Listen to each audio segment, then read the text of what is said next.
Hello दोस्तों, आपका मेरे चैनल धार्मिक कहानियों में स्वागत है। हस्तिनापुर नरेश शांतनु और रानी सत्यवती के चित्रांगद और विचित्रवीर्य नामक दो पुत्र हुए। शांतनु का स्वर्गवास चित्रांगद और विचित्रवीर्य के बाल्यकाल में ही हो गया था, इसलिए उनका पालन पोषण भीष्म ने किया। भीष्म ने चित्रांगद के बड़े होने पर उन्हें राजगद्दी पर बिठा दिया, लेकिन कुछ ही काल में गंधर्वों से युद्ध करते हुए चित्रांगद मारा गया। इस पर भीष्म ने उनके अनुज विचित्रवीर्य को राज्य सौंप दिया। अब भीष्म को विचित्रवीर्य के विवाह की चिंता हुई।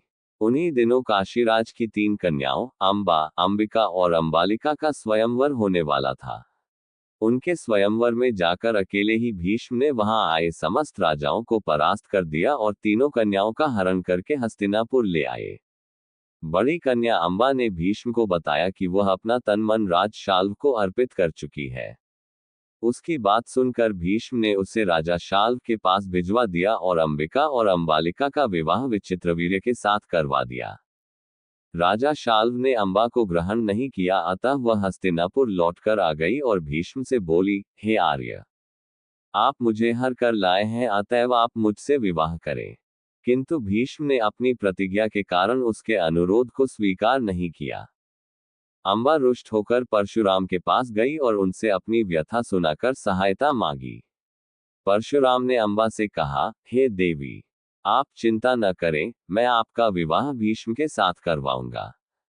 परशुराम ने भीष्म को बुलावा भेजा, किंतु भीष्म उनके पास नहीं गए। इस पर क्रोधित होकर परशुराम भीष्म के पास पहुंचे और दोनों वीरों में भयानक युद्ध छिड़ गया। दोनों ही अभूतपूर्व योद्धा थे, इसलिए हार जीत का फैसला नहीं हो सका। आखिर देवताओं ने हस्तक्षेप करके इस युद्ध को बंद करवा दिया। अंबा निराश होकर वन में तपस्या करने चली गई। विचित्रवीर्य अपनी दोनों रानियों के साथ भोग विलास में रत हो गए, किंतु दोनों ही रानियों से उनकी कोई संतान नहीं हुई और वे क्षय रोग से पीड़ित होकर मृत्यु को प्राप्त हो गए। अब कुल नाश होने के भय से माता सत्यवती ने एक दिन भीष्म से कहा, पुत्र, इस वंश को नष्ट होने से बचाने के लिए मेरी आज्ञा है कि तुम इन दोनों रानियों से पुत्र उत्पन्न करो। माता की बात सुनकर भीष्म ने कहा, माता, मैं अपनी प्रतिज्ञा किसी भी स्थिति में भंग नहीं कर सकता। यह सुनकर माता सत्यवती को अत्यंत दुख हुआ। तब उन्हें अपने ज्येष्ठ पुत्र वेदव्यास का स्मरण किया। स्मरण करते ही वेदव्यास वहां उपस्थित हो गए।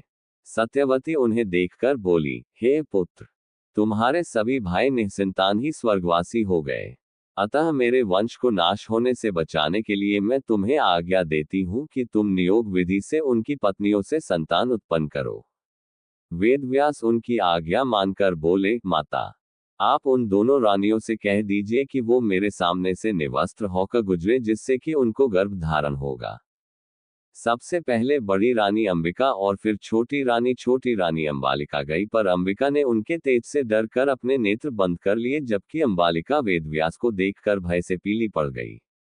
वेदव्यास लौटकर माता से बोले, माता, अंबिका का बड़ा तेजस्वी पुत्र होगा, किंतु नेत्र बंद करने के दोष के कारण वह अंधा होगा, जबकि अंबालिका के गर्भ से पांडु रोग से ग्रसित पुत्र पैदा होगा। ये जानकर इससे माता सत्यवती ने बड़ी रानी अंबिका को पुनः वेदव्यास के पास जाने का आदेश दिया। इस बार बड़ी रानी ने स्वयं न जाकर अपनी दासी को वेदव्यास के पास भेज दिया। दासी बिना किसी संकोच के वेदव्यास के सामने से गुजरी। इस बार वेदव्यास ने माता सत्यवती के पास आकर कहा, माते, इस दासी के गर्भ से वेद वेदांत में पारंगत अत्यंत नीतिवान पुत्र उत्पन्न होगा। इतना कहकर वेदव्यास तपस्या करने चले गए। समय आने पर अंबिका के गर्भ से जन्मांध धृतराष्ट्र, अंबालिका के गर्भ से पांडु रोग से ग्रसित पांडु तथा दासी के गर्भ से धर्मात्मा विदुर का जन्म हुआ। ऐसे ही धार्मिक कहानियों के लिए मेरे चैनल को सब्सक्राइब करें, लाइक और शेयर करें। राधे राधे।